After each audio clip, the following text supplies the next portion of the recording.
Assalamualaikum warahmatullahi wabarakatuh. Perkenalkan, nama saya Muhammad Ridho Aprilillah, NPM 20130501038, Program Studi Pendidikan Jasmani kelas B. Di sini saya akan mempresentasikan atau menjelaskan dari apa itu etika Pancasila Bangsa Indonesia. Pertama, dari pengertian Pancasila, yaitu rumusan dan pedoman kehidupan berbangsa dan bernegara bagi seluruh rakyat Indonesia.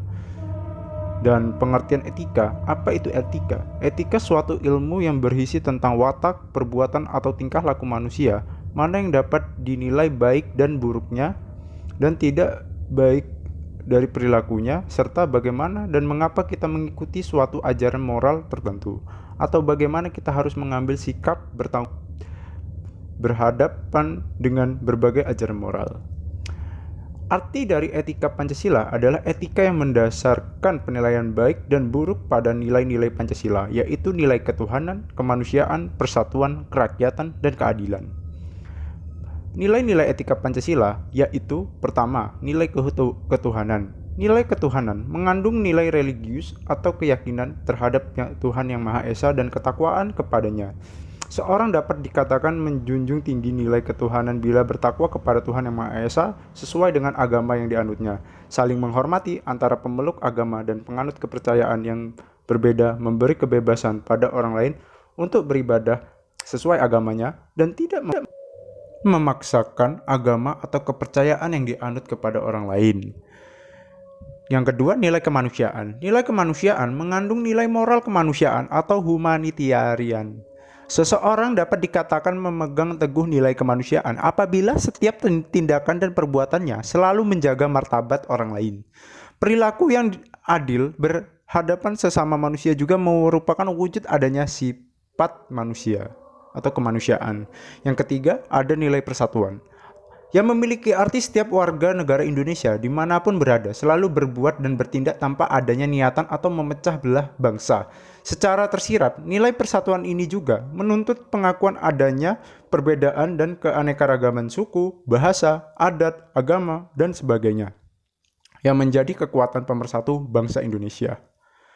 Yang keempat, nilai kerakyatan. Nilai kerakyatan mengandung nilai moral kerakyatan dan musyawarah atau demokrasi. Nilai sila keempat ini menunjukkan adanya kedaulatan rakyat dan kekuasaan berada di tangan rakyat. Segala keputusan yang menyangkut hajat hidup orang banyak diambil melalui musyawarah, mufakat, atau demokratis.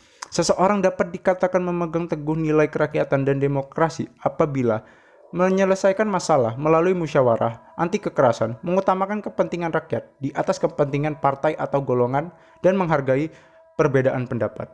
Yang terakhir adalah nilai keadilan.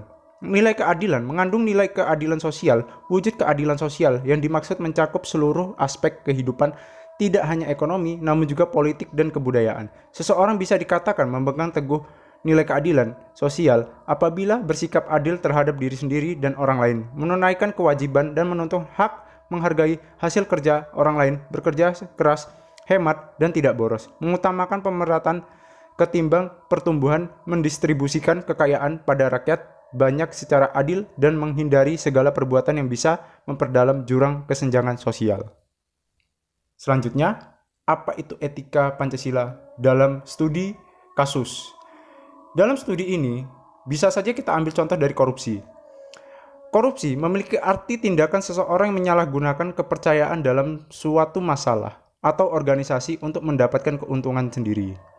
Contoh korupsi yang terjadi di Indonesia yaitu kasus korupsi eKTP, merupakan kasus korupsi yang terkait penggandaan KTP elektronik di Indonesia yang sudah terjadi sejak tahun 2010. Penyelidikan kasus korupsi ini terus berlangsung selama bertahun-tahun. Ada dua cara untuk menyelesaikan masalah korupsi ini, yaitu dengan cara pendekatan eksternal dan internal.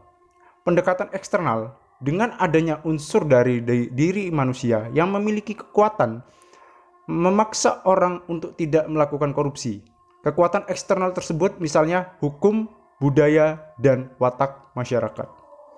Yang kedua yaitu pendekatan internal. Dengan adanya unsur dari dalam diri individu dan mendapat penguatan melalui pendidikan dan pembiasaan, Pendidikan yang kuat adalah dari keluarga untuk menanamkan jiwa anti korupsi, kemudian diperkuat dengan pendidikan formal di sekolah maupun non-formal di luar sekolah.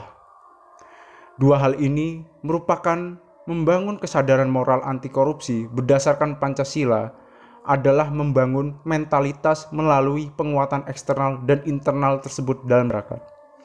Nilai-nilai Pancasila apabila betul-betul dipahami, dihayati, dan diamalkan tentu mampu menurunkan angka korupsi. Dengan memahami nilai-nilai Pancasila, maka akan menjadi kekuatan moral besar apabila keseluruhan nilai-nilai Pancasila yang meliputi nilai ketuhanan, kemanusiaan, persatuan, kerakyatan, dan keadilan dijadikan landasan moral dan seluruh kehidupan berbangsa dan bernegara, terutama dalam pemberantasan korupsi. Sekian, mungkin itu saja yang bisa saya sampaikan. Apabila ada salah kata dan kurangnya enak didengarkan dari kata-kata yang tidak sengaja, saya mohon maaf dan kepada Allah saya mohon ampun. Saya akhiri. Wabillahi taufiq wal hidayah. Wassalamualaikum warahmatullahi wabarakatuh.